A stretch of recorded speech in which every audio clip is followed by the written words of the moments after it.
ada orang mewakafkan hartanya dengan niat dimanfaatkan untuk pendidikan agama.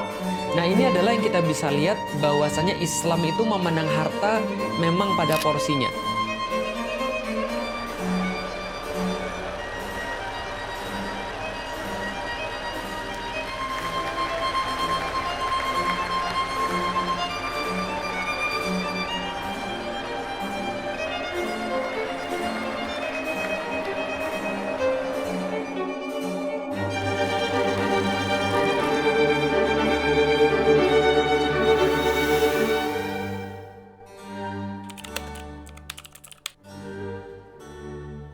Assalamualaikum warahmatullahi wabarakatuh.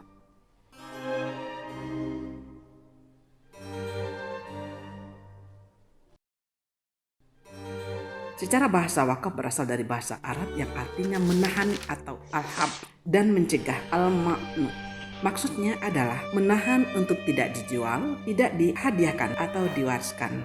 Wakaf menurut istilah syar'i adalah suatu ungkapan yang mengandung penahanan harta miliknya kepada orang lain atau lembaga dengan cara menyerahkan suatu benda yang kekal zatnya untuk diambil manfaatnya oleh masyarakat.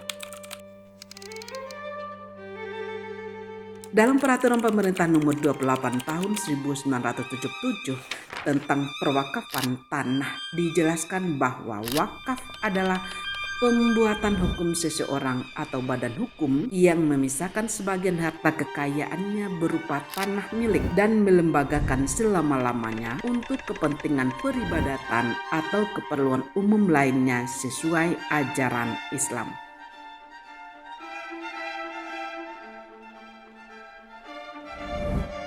Menurut Jaih Mubarak, dari definisi tersebut memperlihatkan 3 hal berikut. Wakif adalah pihak yang mewakafkan secara perorangan atau badan hukum seperti perusahaan atau organisasi kemasyarakatan. Pemisahan tanah milik belum menunjukkan pemindahan kepemilikan tanah milik yang diwakafkan.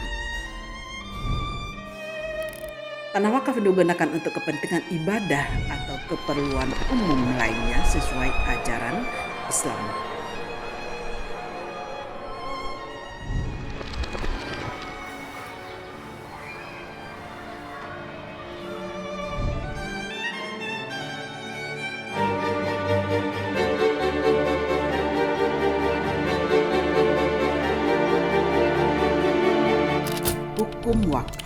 Hukum wakaf adalah sunnah.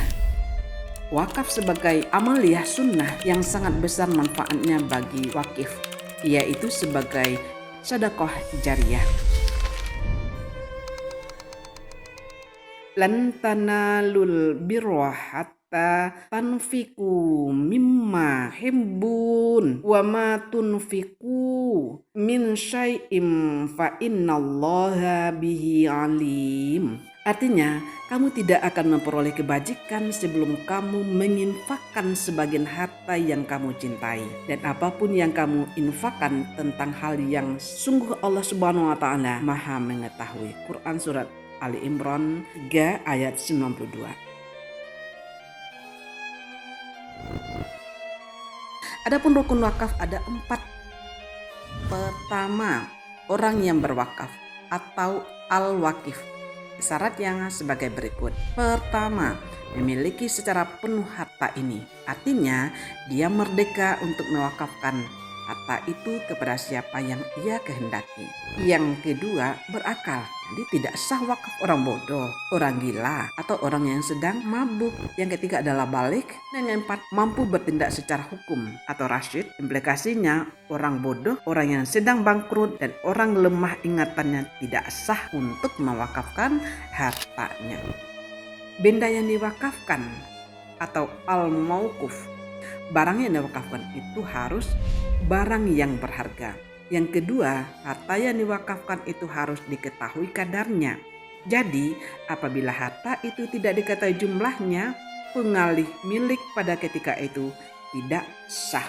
Kemudian yang ketiga, harta yang diwakafkan itu pasti dimiliki oleh orang yang berwakaf atau wakif. Kemudian yang keempat, harta itu harus berdiri sendiri, tidak melekat kepada harta lain atau mufarrazon, atau disebut juga dengan istilah ghairul sa'im.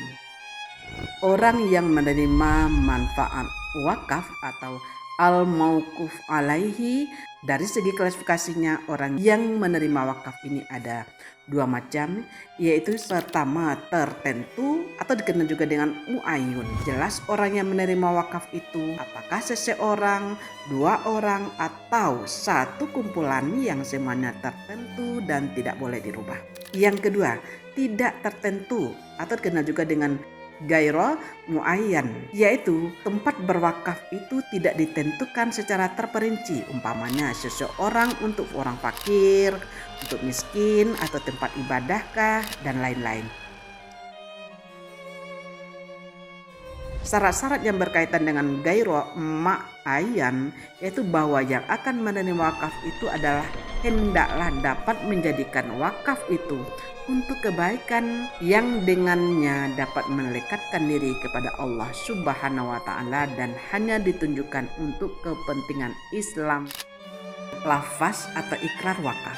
Namun sebelumnya kita harus taat syarat sebagai berikut. Yang pertama, ucapan itu harus mengandung kata-kata yang menunjukkan kekalnya. Tidak sah wakaf kalau ucapannya dengan batas waktu tertentu. Yang kedua, ucapan itu dapat direalisasikan segera dan guru kedengaran juga dengan tanjis tanpa disangkutkan atau digantungkan kepada syarat tertentu.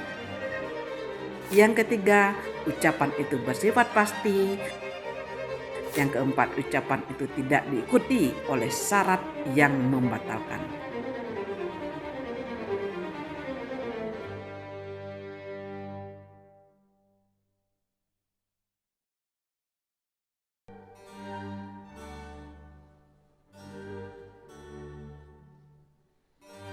Baik Ananda, wakaf merupakan ungkapan yang mengandung penahanan harta milik kepada orang lain atau lembaga dengan cara menyerahkan suatu benda yang kekal zatnya untuk diambil manfaatnya oleh masyarakat dan tentunya harus memiliki rukun dan syarat-syarat. Assalamualaikum warahmatullahi wabarakatuh.